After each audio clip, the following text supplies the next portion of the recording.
Hello everyone, welcome to my channel. Yesterday we have discussed about the axilla, where it is located and what is its apex, base and what are the four walls surrounded along the axilla. Today we are discussing about one of the most important question which is asked as a long question, and it is also most important, that is axillary artery. This axillary artery is the continuation of subclavian artery, and it continues downwards as brachial artery. Next, it extends from the outer border of the first rib to the lower border of teres major muscle, where it continues as brachial artery. In diagram you can see, first it extends from the outer border of first rib, from the outer border of the first rib to the lower border of the teres major muscle. It is called as axillary artery.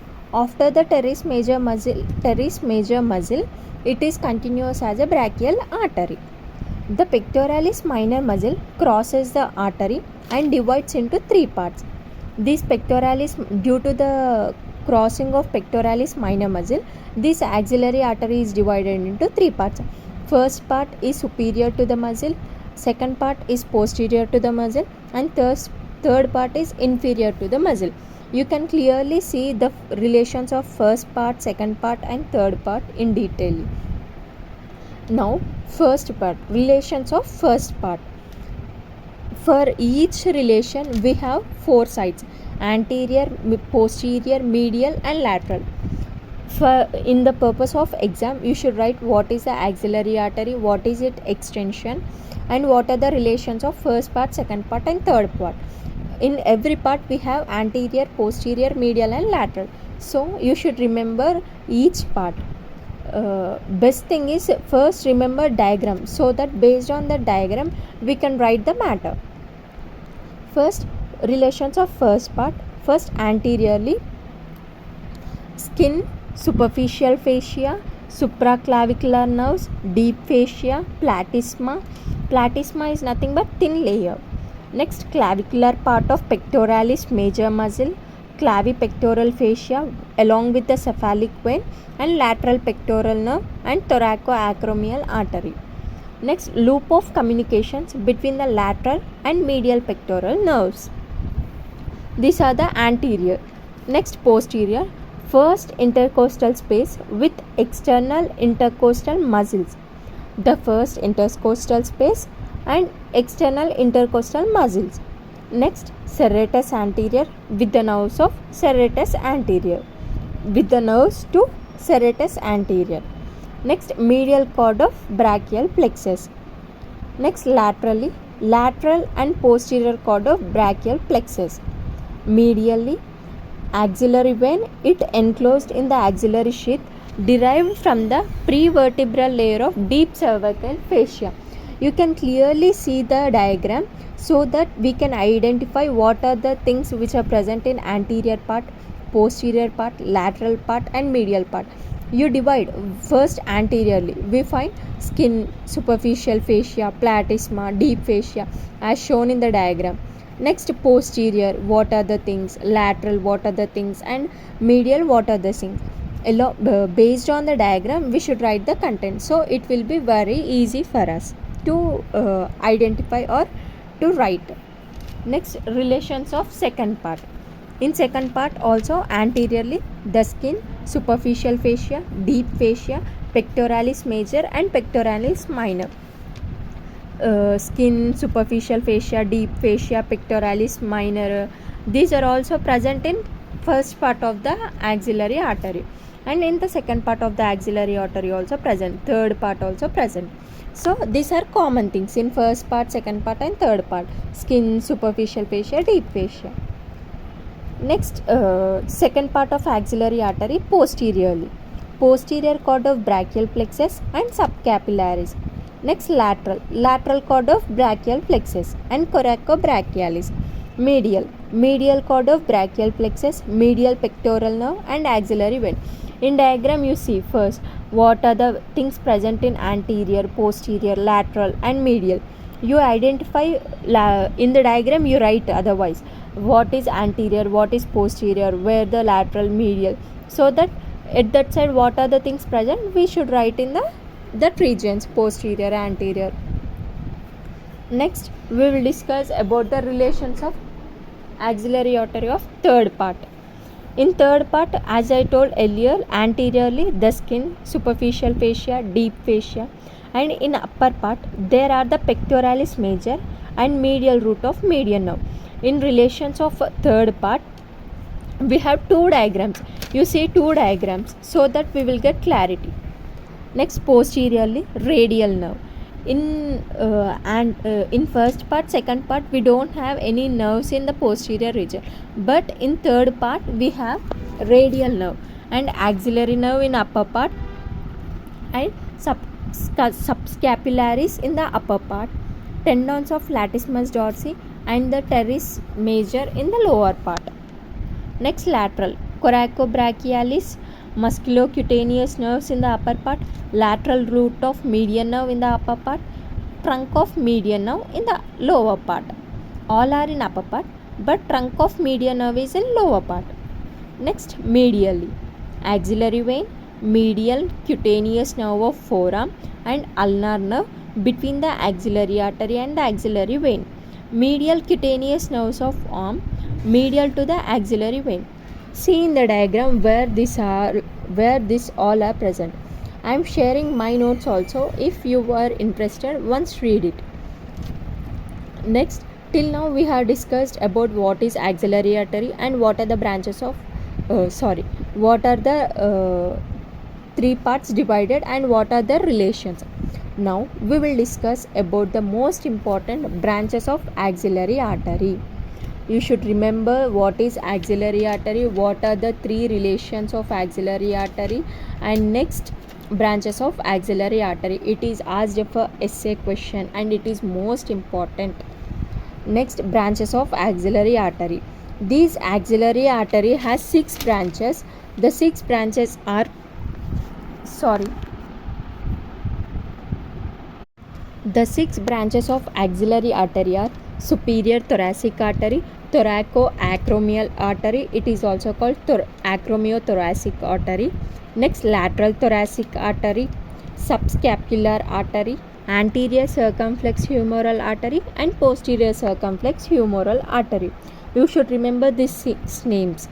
First one, the superior thoracic artery. In the name itself it is present, superior means above, and it is a very small branch of axillary artery. It arises from the first part of axillary artery. We know axillary artery is divided into 3 parts. From the first part, only the superior thoracic artery is arised. The superior thoracic artery runs downwards, forwards and medially and passes between the two pectoral muscles, pectoralis major and pectoralis minor, and thoracic wall. Next, thoracoacromial artery. It is also called acromiothoracic artery. It is a branch of second part of axillary artery. This thoracoacromial artery and lateral thoracic artery. These two are arised from second part of axillary artery. The first, superior thoracic artery, is arised from first part. Next two, thoracoacromial artery and lateral thoracic artery, arised from second part. Thoracoacromial artery, it is arised from second part of axillary artery and it emerges at the upper border of pectoralis minor and pierces the clavipectoral fascia and divide 4 terminal branches. It divides 4 terminal branches. They are pectoral branch, deltoid branch, acromial branch and clavicular branch. This pectoral branch passes between the pectoralis muscle and supplies to breast. This artery passes between the pectoral muscles and it supplies to the breast. We have completed the class of breast, so you can read. In that relations we have thoracoacromial artery branches. Next, deltoid branch. It runs in deltopectoral groove with cephalic vein. Next, acromial branch crosses the coracoid process and ends by the anastomosis. Next, clavicular branch. It runs superior-medially deep to the pectoralis major and supplies acromioclavicular joint and subclavius muscle. you should remember the name and from where it is arised and what are the 4 terminal branches. Next, lateral thoracic artery. It is a third one and it is arised from second branch. It emerges and runs along the lower border of pectoralis minor in close relation with the anterior group of axillary lymph nodes. We know there are 5 types of axillary lymph nodes. So this lateral thoracic arteries runs close relation with the anterior group of axillary lymph nodes. In females, it is large and lateral mammary branches to the breast. In females, this is large because it supplies to the breast. So in order to supply to the breast, it is large in females. Next, subscapular artery. It is the 4th branch and it arises from the 3rd part. This 4th, 5th and 6th branches arises from the 3rd part. First branch is from 1st part, second 2 branches is from 2nd part, and 3rd to 6th are arises from the 3rd part. Now the 4th part is subscapular artery. It is the largest part and arises from the 3rd part. In the branches of axillary artery, the largest part is subscapular artery.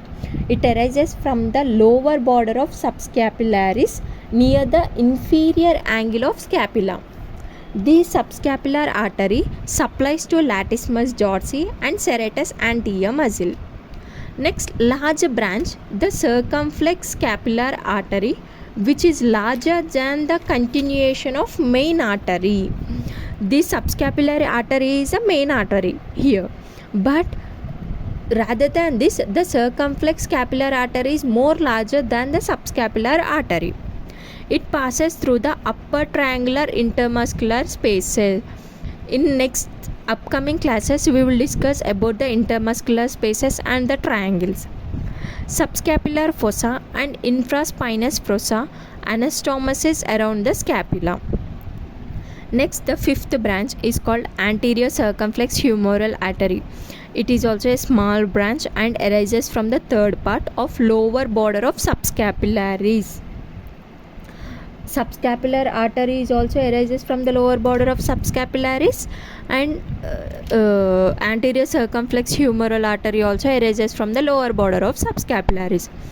It passes laterally in front of intertubercular sulcus of humerus and anastomosis with the posterior circumflex humeral artery at the surgical neck of humerus. If anyone interested to see the bone, its features and site determination of humerus, you can check in my videos. Next, it gives ascending branch in intertubercular sulcus. Next, posterior circumflex of humeral artery. It is a 6th branch and it is much larger than the anterior circumflex humeral artery, and it is also arises from the 3rd part, and it is also arises from the lower border of subscapularis. Subscapular artery, anterior circumflex humeral artery and posterior circumflex humeral artery. These 3 arises from the 3rd part and lower border of the subscapularis. It runs backwards accompanied by the axillary nerve through the quadrangular intermuscular space. It supplies the shoulder joint, the deltoid and the muscles bonding the quadrangular spaces. It gives descending branch with the anastomosis with ascending branches of profunda brachiae artery. In the upcoming classes, we are going to line this. Next, what are the anastomosis and what is the collateral circulation? The branches of axillary artery anastomosis with one another with neighboring arteries. It is called anastomosis. When the axillary artery is blocked, a collateral circulation is established through the anastomosis around the scapula. If the artery is blocked, so another circulation, in order to fulfill this function, another circulation is activated, that is called collateral circulation, which links the first part of subclavian artery and 3rd part of axillary artery. Next, axillary vein. It is a continuation of basilic vein. It is joined by the vena commitans of brachial artery. It lies on the medial side of axillary artery. At the outer border of first rib, it becomes a subclavian vein. Veins accompanying branches of thoracoacromial artery drains directly into the cephalic vein. You can see in the diagram clearly where it is origin, where what is its pathway, where it is going and where it is ending. Now axillary lymph nodes. In starting I told axillary lymph nodes are 5 groups: anterior group, posterior group, lateral group, central group and apical or infraclavicular group. There are 5 groups of axillary lymph nodes. First, anterior group, which is also called as pectoral group, it lie along the lateral thoracic vessel and along the lower border of pectoralis minor. They receive lymph from the upper half of the anterior wall of trunk. Next, posterior or scapular group lie along the subscapular vessels on the posterior folds of axilla. Lateral group lie along the upper part of humerus medial to axillary vein and they receive lymph from the upper limb. Central group lie in the fat of upper axilla and they receive lymph from the preceding groups and drains into the apical group. Last, the apical or infraclavicular group lie deep to the clavipectoral fascia along the axillary vessels and they receive lymph from the central group, from the upper part of the breast and from the thumb and its web. Now, in anatomy, when we are writing exam, first we should think of all the headings and what is the main part in that heading. So we don't when we are writing exam, we don't get enough time. In the given time, we should write the all important points and diagram. So try to remember all the headings and what is the main content in that and the diagrams. The major part is diagrams. In exams, compulsory diagram should be drawn along with its labeling. Diagram is must and should. For example, arteries, nerves, veins, you draw with colors: yellow for nerves, red for artery and blue for vein. Thank you. This is about axilla, its boundaries, contents and what are its branches. So if you want any more information regarding any topic, let me know in the comment box. Thank you. Subscribe. If you subscribe and like my videos, I will get more confidence to post more videos.